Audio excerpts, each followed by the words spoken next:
All right, let's dive into part 6 of music theory for electronic musicians.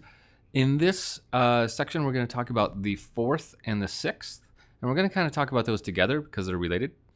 And then we're going to talk about the 7th and the 2nd, which are also kind of related in a little bit of a different way. And then we're going to do a little example analysis in this chunk also. So let's dive in. Okay, so let's start talking about the 4th by doing a quick little review. So remember when we started this class, we said that what we wanted to do was talk about the notes that sounded good together. That was our goal. And what we've done so far is talk about the octave, and we've talked about the interval of the 5th, and then the interval of the 3rd, and building chords using the root, the 3rd, the 5th, and eventually the 7th. And the 7th, like we just talked about, has kind of a special quality, so we don't want to use it all the time, but sometimes it's nice to put that 7th in there. Now the 4th and the 6th, we skipped right over, didn't we? And I guess the 2nd also. Hold on to the 2nd for a minute. We'll talk about that later in just a minute. But we skipped over the 4th and the 6th, so let's talk about the 4th. Well, neither the 4th or the 6th are incredibly useful to us for building chords, at least not directly.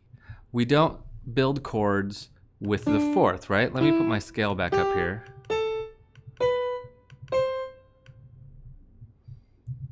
Okay, there's my major scale. C major scale, right? So the 4th would be this, from C to F. All right, 1, 2, 3, 4. Now, what's weird about this is that they are actually, both the 4th and the 6th are actually incredibly useful to us for building chords, just not directly. You have to do a little bit of maneuvering to get them to work the way we want. And here's the weird thing, though. The weird thing is you've already been doing it. You've already been using 4ths and 6s in your chords, the chords that we've built so far.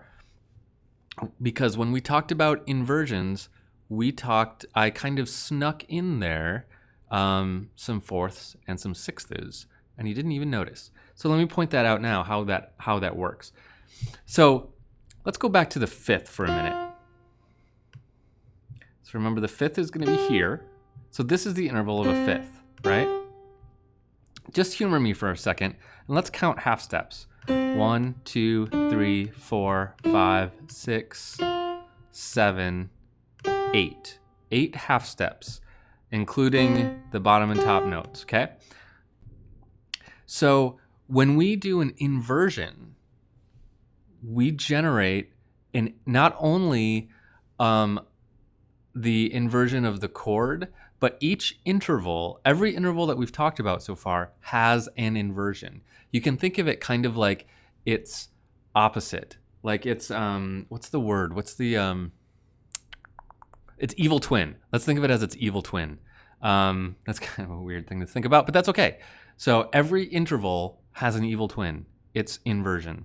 So a 4th, if we invert a 4th, so let's take the top note and put it an octave down.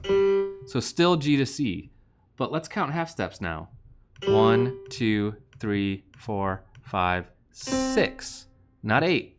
6 half steps is a 4th. So this now is a 4th. So the inversion of a 5th is a 4th. The evil twin of a 5th is a 4th. If we invert it, it becomes a 4th. So this is a 5th, but if I put the G on the bottom, it becomes a 4th. So when we did our C major triad, or any major triad, just like this, but I invert it like that, still a major triad, but there's a 4th in it now, right? We still would consider that to be the interval of a 5th when we're talking about the chord, because the notes of the chord are C, E, and G. But the interval by itself, technically, is a 4th down there. So every interval has an inversion that makes up a different interval because our scale is not perfectly symmetrical. Let's look at that another way. Let's go back to looking at our actual fourth. So the fourth above C is F, right? But to get from F up to C, from F to C is a fifth. So if F is our bottom note and we count up from there, we end up with a fifth, right? In other words, from C to F is a fourth, but if I take F down, from F to C is a fifth, because the inversion of a fourth is a fifth. If I invert a fourth, I get a fifth. If I invert a fifth, I get a fourth. That's just how it works. So you've been using fourths already when we inverted chords. We don't use them directly to build chords. There's no real chord where we count the first, the fourth, the sixth, or something like that. I mean, that kind of does make a chord, but that doesn't make the kind of traditional major minor chords that we've been talking about, because we like to use the first, third, and the fifth. But remember that fourths exists as the evil twin of the fifth.